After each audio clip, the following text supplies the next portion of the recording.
मित्रांनो, story read करण्याआधी आपल्या चॅनेलला सबस्क्राईब करून तुमचं प्रेम नक्की दाखवा. अधीर मन झाले. भाग 32.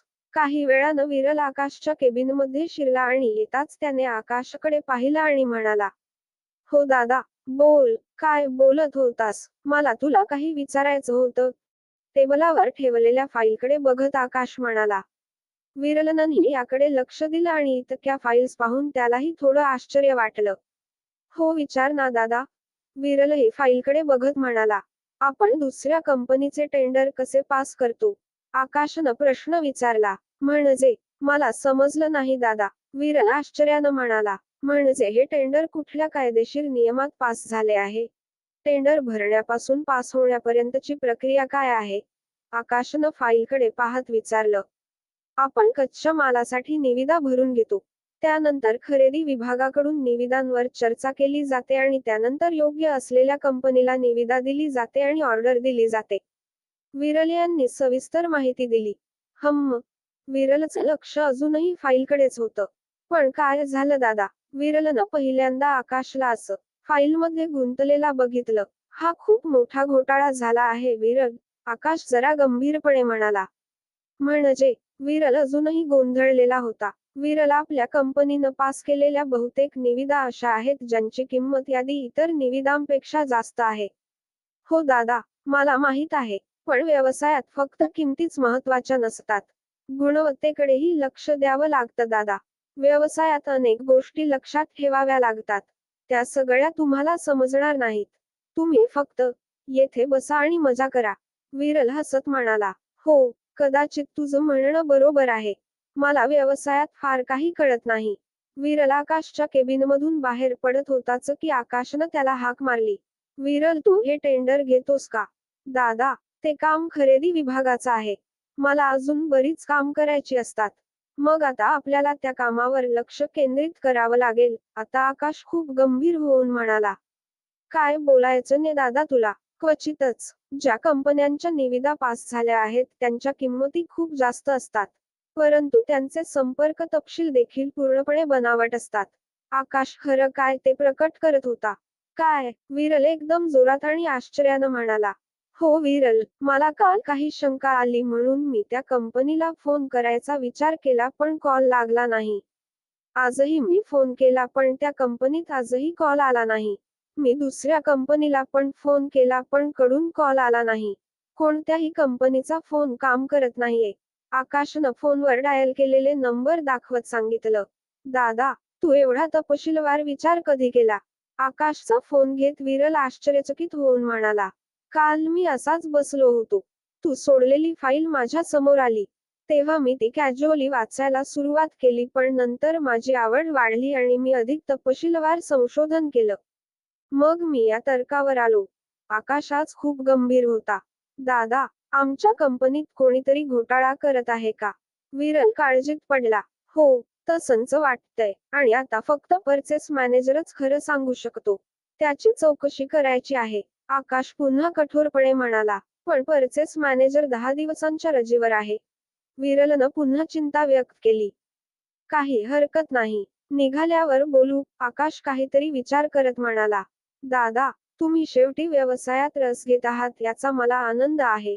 विरल आनंदानं म्हणाला. आकाश यापेक्षा जास्त काही बोलला नाही.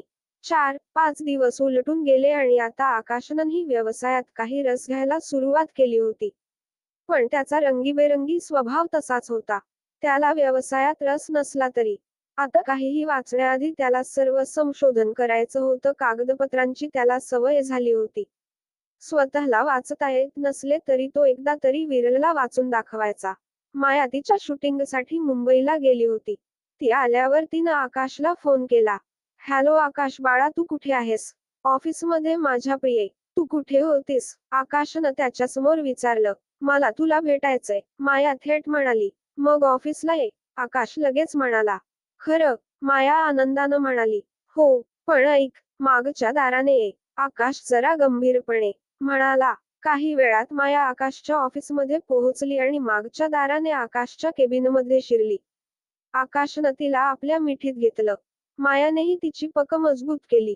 आकाशनं मायाच्या ओठांवर मानेवर आणि गालावर चुंबनांचा वर्षाव केला. मिठीची तीव्रता एकमेकांना पकडण्यासाठी अधिकच तीव्र झाली आणि दोघेही सोफ्यावर पडले. दोघींचे एकमेकांवर आदळणारे गरम श्वास दोघांनाही सांगत होते की खूप काही दिवसांनी भेटले ते. काही वेळ एकमेकांच्या शरीरात हरवून गेल्यावर दोघेही शांत झाले.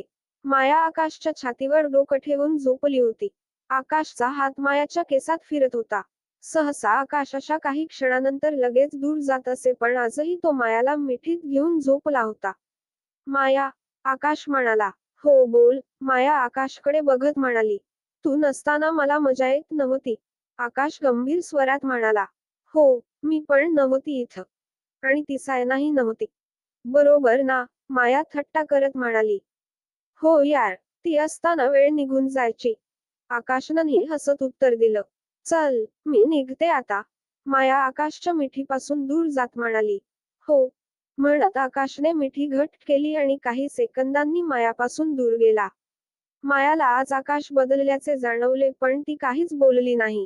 ती मागच्या दारातून त्याच वाटेने जायला निघाली ज्यातून ती आली होती.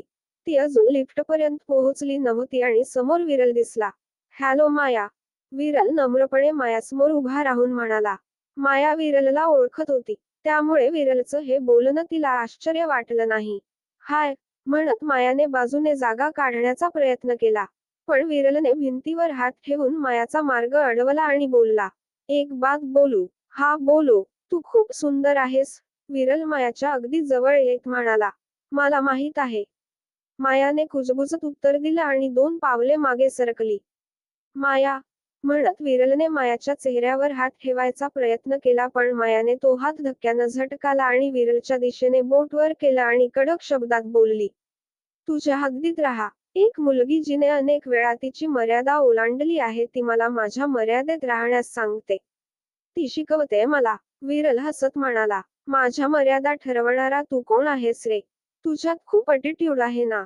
पण माझ्या भावासोबत हा अटिट्यूड पाणी पाणी होतं असेल ना. पण काय फायदा, अखेर तू त्याची रखेलच आहे ना. मग विरल हसत म्हणाला. विरलच्या बोलण्याने माया दुखावली गेली आणि तिला त्याला जोरात कानात मारावीशी वाटली. हे गाईज, आपल्या चॅनेलवर स्टोरी वाचून निघून जाऊ नका. सबस्क्राईब करून तुमचं प्रेम नक्की दाखवा. लाईक करा, शेअर करा. विरल आणि मायाच्या संभाषणाचा परिणाम काय असेल?